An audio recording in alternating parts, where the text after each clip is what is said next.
గత ప్రభుత్వ హయాంలో స్కూళ్లలో నాడు నేడు పనుల్లో భారీ అవినీతి జరిగిందని మంత్రి నారా లోకేష్ అన్నారు. దీనిపై విచారణ జరుపుతామని తెలిపారు. వచ్చే ఏడాది నుంచి విద్యా వ్యవస్థను ప్రక్షాళన చేస్తాం, అత్యుత్తమ విద్యా విధానాన్ని తీసుకొస్తాం, ప్రభుత్వ స్కూళ్లను ప్రైవేట్ పాఠశాలకు దీటుగా అభివృద్ధి చేస్తాం, మెగా డిఎస్సీ అందుకే వేస్తాం, టీచర్ల సంఖ్య పెంచుతామని అసెంబ్లీలో ప్రశ్నోత్తరాల సందర్భంగా తెలిపారు. తప్పనిసరిగా నాడు నేడు పైన ఒక ఎంక్వైరీ ప్రభుత్వం వేస్తుంది. సందేహం లేదు.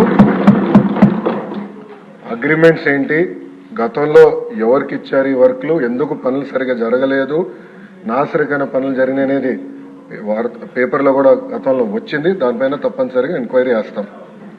రెండోది, సాంబశివరావు గారు చెప్పినట్లు ఫేజ్ 1లో కొన్ని భవనాలు కట్టారు, కానీ అది మూసేశారు, అంటే వాడట్లేదు. ఏకంగా స్కూల్స్నే మూసేసే పరిస్థితికి వచ్చారు. తెలుగుదేశం, జనసేన, భారతీయ జనతా పార్టీ విధానం ఒకటి.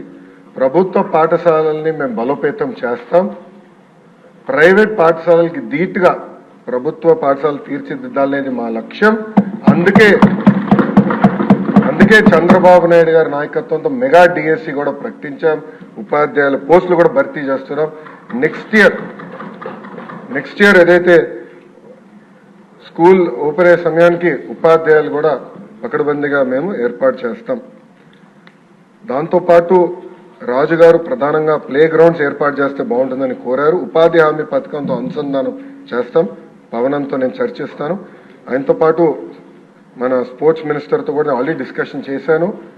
ఇంటర్ స్కూల్ కాంపిటీషన్ ఎట్లా పెట్టాలి, ఇంటర్ డిస్ట్రిక్ట్ కాంపిటీషన్స్ ఎట్లా ఏర్పాటు చేయాలి, కేవలం స్పోర్ట్సే కాదు ఆర్ట్స్ అండ్ క్రాఫ్ట్స్ని ఎట్లా ప్రోత్సహించాలి అని దానిపైన మేము కూడా డిస్కస్ చేస్తున్నాం. 2019 నుంచి 24 అని మీరు చూస్తే 2019లో అంటే ఆనాడు తెలుగుదేశం ప్రభుత్వం హయాంలో 38,98,000 మంది విద్యార్థులు ఉన్నారు. 5 సంవత్సరాలు వేల కోట్ల రూపాయలు ఖర్చు పెట్టిన తర్వాత అది 38,26,000 మంది విద్యార్థులకు తగ్గిపోయింది. అంటే 72,117 మంది విద్యార్థులు ప్రభుత్వ పాఠశాలలో తగ్గిపోయారు. ఇది కరెక్ట్ కాదు, అంటే ఎక్కడో లోపాలు జరుగుతున్నాయి, అంటే డౌట్ లేదు. అదేవిధంగా 117 జియో గురించి కూడా సభ్యులు నా దృష్టికి తీసుకొచ్చారు. అది కూడా మేము డిస్కషన్లో ఉంది. దానిపైన కూడా తొందరలోనే ఒక నిర్ణయం తీసుకుంటాం. కానీ ఎన్డీఏ ప్రభుత్వ ఆలోచన వెరీ క్లియర్.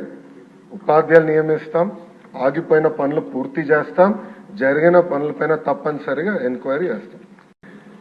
ఈ సంవత్సరం నా ఆలోచన, I'm subject to correction from members, నా ఆలోచన ఏంటంటే ఈ సంవత్సరం ముందల కేజీ టు పీజీ విద్యను మొత్తం ప్రక్షాళన చేద్దాం. నేను పక్క రాష్ట్రాల్లో కూడా ఎలాంటి కార్యక్రమాలు జరుగుతున్నాయి అనేది నేను చదువుతున్నాను. ఉత్తరప్రదేశ్లో నిపుణ్ కార్యక్రమం చేస్తున్నారు, ఢిల్లీలో కూడా అనేక కార్యక్రమాలు చేస్తున్నారు. నేను కూడా అది మొత్తం రివ్యూ చేస్తున్నా. నేను కూడా ఫీల్డ్ విజిట్స్కి వెళ్లాల్సిన అవసరం ఉంది. ఒక పక్కన విద్యార్థుల కోసం మనం డబ్బులు ఖర్చు పెడుతున్నాం, మిడ్ డే మీల్స్ కార్యక్రమాలు ఇస్తున్నాం, ఇన్ఫ్రాస్ట్రక్చర్ ఇంప్రూవ్ చేస్తున్నాం. కానీ లెర్నింగ్ అవుట్కమ్స్ ఏంటి? ఎందుకంటే మంగళగిరిలో కూడా నేను ఉపాధ్యాయులను కలిసినప్పుడు వాళ్ళు అదే అడిగారు. 6వ తరగతి వరకు మీరు ఏం నేర్పించకుండా మాకు తోసేసి మంచి మార్కులు రావాలంటే ఎట్లా వస్తాయి? సో లెర్నింగ్ అవుట్కమ్స్ ఎట్లా మెజర్ చేయాలి అని దానిపైన కూడా మేము చర్చిస్తున్నాం. కేజీ టు పీజీ నేను పాదయాత్రలు కూడా చెప్పాను, కరికులంని బలోపేతం చేయాలి, రీవర్క్ చేయాల్సిన అవసరం ఉంది. అది చేసే ముందర పక్క రాష్ట్రాల్లో ఏం జరుగుతుందో కూడా నేను చూస్తున్నాను అధ్యక్ష.